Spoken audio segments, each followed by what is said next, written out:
आनंद हा 3 अक्षरी शब्द खूप मोठा आहे किंवा आनंदाची जी संकल्पना आहे ना मित्रांनो, ती इतकी मोठी आहे की त्याचा विचार करीत करीत आपण आयुष्याच्या कुठल्या स्तरावर येऊन थांबतो तेही आपल्या लक्षात येत नाही.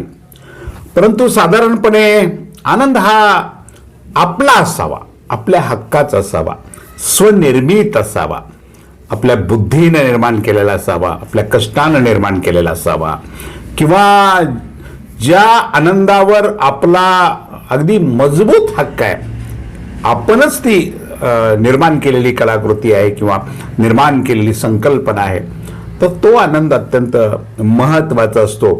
परंतु अज्ञानी लोकांचं खूप विचित्र असतं, त्यांचा आनंदच फार वेगळ्या पद्धतीचा असतो. स्वतःचं हित झाल्याचा आनंद त्यांना कधी नसतो किंवा स्वतःच्या निर्मितीचा आनंद त्यांना कधी नसतो. दुसऱ्याचं नुकसान झाल्याचा आनंद त्यांच्याकडे खूप मोठ्या प्रमाणामध्ये असतो. किंवा आमच्या मराठवाड्यामध्ये एक म्हण आहे बघा, नवरा मेला तरी चालेल परंतु सवत रंडकी झाली पाहिजे. आणि अशीच परिस्थिती, असाच आनंद महाराष्ट्रातले भारतीय जनता पार्टीचे कार्यकर्ते सध्या खूप मोठ्या दिमाखानं रुबाबानं मिरवित आहेत. त्या विषयावर आपण बोलणार आहोत. नमस्कार, मी राजू पाटील आणि आपण पाहताय द रिंगल लाईव्ह. मजेशीर विषय आहे ना मित्रांनो, नवरा मेला तरी चालेल. बघा, म्हणजे आपल्या स्वतःच्या कपाळाचं कुंकू पुसलं तरी चालेल, आपल्या संसाराची धुदान झाली तरी चालेल, परंतु सवत मेली पाहिजे. सवत लक्षात आहे ना, सवत कळतंय ना, सवत आपल्याला. हा तर या म्हणजे सवतीचं कुंकू पुसण्याच्या नादामध्ये आपण आपलं किती नुकसान करून घेतो याचा विचार भारतीय जनता पार्टीला सध्या उरलेला नाही. आणि महाराष्ट्राच्या राजकारणामध्ये तर स्वतःच्या हितापेक्षा, स्वतःच्या निर्मितीपेक्षा, स्वतःने तयार केलेल्या यशापेक्षा दुसऱ्याचं नुकसान करून मिळणारा जे काही आनंद आहे तोच अलीकडे खूप जास्त प्रमाणामध्ये झालेला आहे. नांदेडचे नेते आपले अशोकराव चव्हाण जेव्हा काँग्रेसमधून भारतीय जनता पार्टीमध्ये प्रवेश करते झाले तेव्हा अनेक लोकांना आनंद झाला. भारतीय जनता पार्टीचा इतका आनंद झाला की आम्ही काँग्रेसचा नेता फोडला. खरं म्हणजे महाराष्ट्रातली जी भारतीय जनता पार्टी आहे, ही भारतीय जनता पार्टी एक महत्वाचा विचार करत नाहीये असं मला म्हणायचं. सध्या एक अत्यंत महत्वाचा विचार असतो की एक पक्ष म्हणून आपलं एक ध्येय असतं, पक्ष म्हणून आपलं एक धोरण असतं, पक्ष म्हणून आपला एक विचार असतो, पक्ष म्हणून आपला एक प्रवास असतो.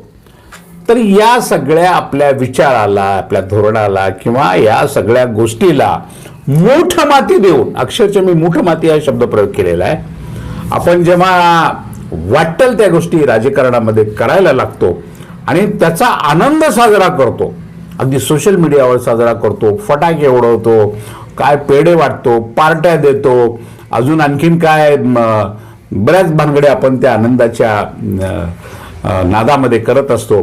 तर असा आनंद सध्या भारतीय जनता पार्टी महाराष्ट्रामधली, खास करून महाराष्ट्रामधली भारतीय जनता पार्टी सध्या हा आनंद साजरा करते.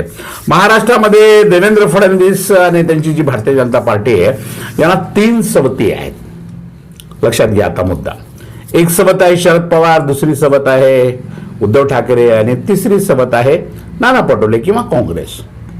आता भारतीय जनता पार्टीच्या डोक्यामध्ये सतत आपला पक्ष वाढला पाहिजे, आपल्या पक्षाच्या कार्यकर्त्याच्या विचाराचं सरकार आलं पाहिजे, आपल्या पक्षाचे कार्यकर्ते सत्तेवर बसले पाहिजे, आपल्या पक्षाच्या कार्यकर्त्याच्या हातामध्ये सत्तेची सूत्र गेली पाहिजे, आपल्या पक्षाच्या कार्यकर्त्याला समाजामध्ये आपल्या विचारानं समाजाच्या विकासासाठी काही काम करता आलं पाहिजे, किंवा जे कार्यकर्ते आयुष्यभर आपल्या विचारासाठी, आपल्या पक्षासाठी झटलेले आहेत, झोंबलेले आहेत, अशा कार्यकर्त्याला न्याय दिला गेला पाहिजे किंवा त्यांना सत्तेच्या पदापर्यंत नेऊन पोहोचवलं पाहिजे. हा विचार एकीकडे बाजूला पूर्णपणे आता भारतीय जनता पार्टीने सोडून दिलाय. म्हणजे भारतीय जनता पार्टीने आपला पक्ष आणि आपले कार्यकर्ते ही जी भूमिका होती ना मित्रांनो, ही भूमिका पूर्णपणे गुंडाळून बाजूला ठेवलेली आहे. आणि भारतीय जनता पार्टीचं एकच मिशन राहिलेलं आहे की दुसऱ्याचा पक्ष कसा फोडायचा. मग तो उद्धव ठाकरेंचा पक्ष कसा फोडायचा, शरद पवारांचा पक्ष कसा फोडायचा, काँग्रेस पक्ष कसा फोडायचा, आणि हा पक्ष फोडून एकतर आपल्या पक्षामध्ये विलीन करून घ्यायचा किंवा आपल्या युतीमध्ये त्यांचा समावेश करून सरकार चालवायचं. आणि असं सरकार जेव्हा आपण चालवतो आणि अशा सरकारचा जेव्हा आनंद व्यक्त करतो तेव्हा समाजामध्ये आपल्या पक्षाची काय प्रतिमा होत असेल किंवा लोक आपल्या पक्षाच्या संदर्भामध्ये काय बोलत असतील की अगदी 1.5 दिवसामध्ये आलेल्या अशोक चव्हाणाला आपण राज्यसभेवर पाठवतो आणि पंकजाताई मुंडे सारख्या एका महत्वाच्या ओबीसी नेत्याचं नाव अलगदपणे उचलून आपण बाजूला ठेवतो किंवा विनोद तावडे सारख्या अत्यंत महत्वाच्या राष्ट्रीय पातळीवर काम करणाऱ्या नेत्याचं नाव आपण अलगदपणे उचलून बाजूला ठेवतो आणि तिसऱ्याच लोकाला घेऊन आपण आनंद साजरा करत असतो. ही गोष्ट किती भयानक आहे नव्हे का की राज्यसभेला जेव्हा नावांची जेव्हा चर्चा सुरू होती तेव्हा विनोद तावडेंचं नाव क्रमांक 1 वर होतं, क्रमांक 2 वर पंकजाताई मुंडेंचं होतं. आणि भारतीय जनता पार्टीतल्या अशा कार्यकर्त्याला बाजूला ठेवून बाहेरच्या लोकांना आपण राज्यसभेवर पाठवतो, लोकसभेवर पाठवतो, मंत्रीपद देतो, उपमुख्यमंत्री पद देतो, मुख्यमंत्री पद देतो आणि अनेकांना सगळ्यांना सगळे वाटण्याची भूमिका करतो. मग पक्ष म्हणून आपली काय नेमकी जबाबदारी आहे किंवा पक्ष म्हणून तुम्ही भारतीय जनता पार्टी म्हणून काय आपण नेमकं साजरा करत किंवा साध्य करत असतो, असा एक महत्वाचा प्रश्न उपस्थित होतोय. तर महाराष्ट्रामध्ये भारतीय जनता पार्टीचं सरकार आहे का असा जर प्रश्न उपस्थित कोणी केला तर नाही, भारतीय जनता पार्टीचं महाराष्ट्रामध्ये सरकार नाही. भारतीय जनता पार्टीच उलट आता अजित पवार आणि एकनाथ शिंदे या 2 नेत्याच्या सरकारामध्ये सहभागी आहे असंही आता म्हणता येण्यासारखं आहे. कारण भारतीय जनता पार्टीचं स्वतंत्र जे अस्तित्व होतं, स्वतंत्र जी विचारधारा होती, स्वतंत्रपणे काम करण्याची जी पद्धत होती, ही सगळी महाराष्ट्रामध्ये संपुष्टात आलेली आहे. देवेंद्र फडणवीसांनी केवळ द्वेषापोटी किंवा आपल्या डोक्यामध्ये दुसऱ्यांच्या प्रती असलेला जो प्रचंड मोठ्या प्रमाणातला जो राग होता, हा राग व्यक्त करण्यासाठी भारतीय जनता पार्टीच्या मूळ तत्वज्ञानाला, भारतीय जनता पार्टीच्या मूळ धोरणाला पूर्णपणे मूठमाती दिली आहे. देशात ती नरेंद्र मोदी आणि अमित शहा यांनी दिलीच आहे. देशामध्ये मूळ भारतीय जनता पार्टी राहिलेली नाही, परंतु राज्यामध्ये सुद्धा हीच अवस्था झालेली आहे. दुसऱ्यांचा पक्ष फुटल्याचा सगळ्यात मोठा आनंद आहे. म्हणून मी म्हणतो सवत रंडकी झाल्याचा आनंद आहे. बाबा त्यामुळं आपला स्वतःचा हक्काचा नवरा मेलाय याचं दुःख नाहीये, आपल्या पक्षाचं नुकसान झालंय, आपल्या पक्षामध्ये बाहेरच्या लोकांची गर्दी वाढली आहे, आता आपला पक्ष काँग्रेस युक्त झालाय, आता आपला पक्ष पूर्णपणे आपला राहिलेला नाही, पूर्णपणे आपल्या पक्षामध्ये भेसळ निर्माण झालेली आहे. हा विचार करायला भारतीय जनता पार्टीच्या कार्यकर्त्याला अजिबात वेळ उरलेला नाही. उलट भारतीय जनता पार्टीची ही सगळी भक्त मंडळी मोठा आनंद साजरा करतायत. काय त्या सोशल मीडियावर तर ही मंडळी इतका धुमाकूळ घालतात. मला प्रश्न पडतो कधी कधी की हे 24 तास एवढे ऍक्टिव्ह असतात कसे, यांना काही कामं आहेत की नाही, उदरनिर्वाहासाठी हे काय करत असतील. सातत्याने हातात मोबाईल घेऊन अगदी सोशल मीडियावर एकतर कोणाचा तरी निषेध किंवा विजयाचा आनंद हे साजरे करत असतात. असाच आनंद महाराष्ट्रातल्या तमाम भारतीय जनता पार्टीच्या कार्यकर्त्यांनी अशोक चव्हाण जेव्हा त्यांच्या पक्षामध्ये गेले तेव्हा त्यांनी साजरा केलेला आहे. भविष्यामध्ये काही दिवसानंतर अशोक चव्हाण किंवा जी काँग्रेसमधून भारतीय जनता पार्टीत गेलेली मंडळी आहे, राधाकृष्ण विखे पाटलांसारखी, हर्षवर्धन पाटलांसारखी ही जी मोठी मंडळी आहे, ही भारतीय जनता पार्टीचे महाराष्ट्र प्रदेश अध्यक्ष झालेला आपल्याला बघायला मिळेल मित्रांनो. किंवा महाराष्ट्राचे मुख्यमंत्री सुद्धा भारतीय जनता पार्टीच्या नावावर ही सगळी काँग्रेसची मंडळी भविष्यामध्ये झालेली आपल्याला दिसेल. आणि अशाच पद्धतीची वाटचाल, अशाच पद्धतीचं राजकारण राज्यामध्ये सर्वत्र सुरू आहे. आणि राज्यामध्ये आमच्या मराठवाड्यामध्ये तर खास करून अशीच चर्चा सुरू झालेली आहे की भारतीय जनता पार्टीला आपलं स्वतःचं हक्काचं कुंकू पुसलं जातंय याचं दुःख नाही, आपली सबत रणकी होते याचा सगळ्यात मोठा आनंद आहे. भारतीय जनता पार्टीचं नुकसान होतंय हा विचार नाही, शिवसेना फुटते का नाही हा महत्वाचा विचार आहे. भारतीय जनता पार्टीचं नुकसान होत आहे हा विचार नाही. राष्ट्रवादी फुटते का नाही हा महत्वाचा विचार आहे. भारतीय जनता पार्टीच्या कार्यकर्त्याचा हक्क डावलला जातोय याचा विचार नाही. काँग्रेस मी फोडली का नाही हे दाखवण्याचा सगळ्यात मोठा आनंद आहे. आणि मग असे फोडाफोडी करणारे महाराष्ट्रातले अत्यंत मोठे नेते आदरणीय देवेंद्र फडणवीस साहेब कोण आनंदात असतात. त्यांच्या चेहऱ्यावर हल्ली इतका आनंद आहे.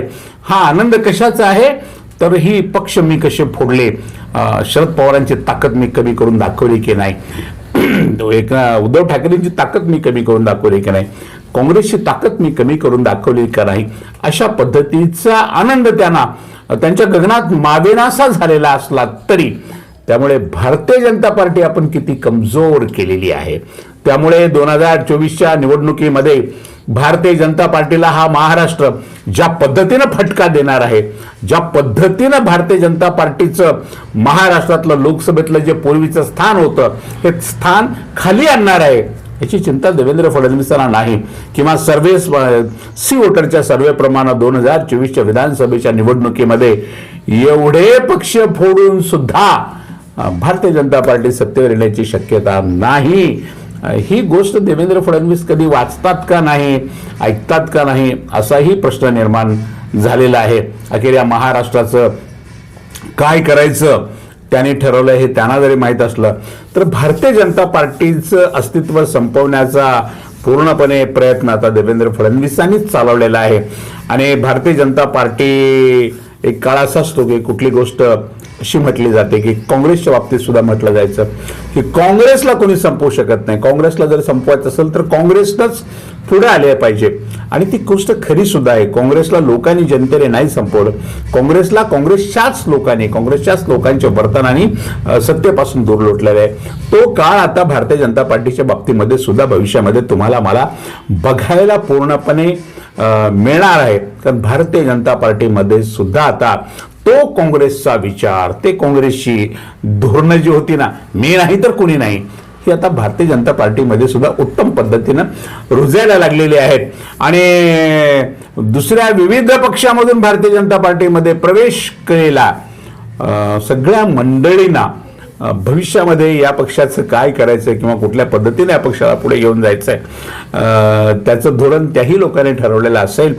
आज मला आपल्याला माझ्या प्रेक्षकांना एकच सांगायचं आहे की आमच्या मराठवाड्यामध्ये जोरदारपणे चर्चा सुरू झालेली आहे की भारतीय जनता पार्टीला नवरा मिळायचं अजिबात दुःख नाही. स्वतःच्या पक्षाच्या कार्यकर्त्याला संधी मिळत नाही आणि आपण दुसऱ्या बाहेरून आलेल्या कार्यकर्त्याला तातडीनं संधी देतो. ही गोष्ट मूळ तत्वज्ञानाला, मूळ विचाराला, मूळ धोरणाला किंवा ज्या गोष्टीसाठी कार्यकर्त्याने आयुष्यभर आपल्या जीवाचं रान केलं त्या त्यांच्या प्रयत्नाला आपण अगदी एका क्षणामध्ये संपवत असतो. आणि दुसऱ्याचा पक्ष फोडल्याचा आनंद आपण सातत्याने साजरा करत असतो. असा आनंद साजरा करणं, दुसऱ्याचं घर जळाल्याचा आनंद साजरा करणं, दुसऱ्याचं घर फुटल्याचा आनंद साजरा करणं, दुसऱ्याचं घर पुरामध्ये वाहून गेल्याचा आनंद साजरा करणं म्हणजे आपल्या केवळ अंतर्गत ईर्ष्येपोटी नवरा मेला तरी हरकत नाही, परंतु सबत रंडकी झाली पाहिजे याच न्यायाचा आहे. आणि हाच न्याय आता महाराष्ट्रामध्ये हे सगळे कार्यकर्ते अत्यंत आनंदाने साजरा करीत आहेत. आज इतकंच. अशाच महत्वाच्या गोष्टीवर रोकटोक भाषा ऐकण्यासाठी पाहत राहा रिंगल लाईव्ह, आवाज महाराष्ट्राचा.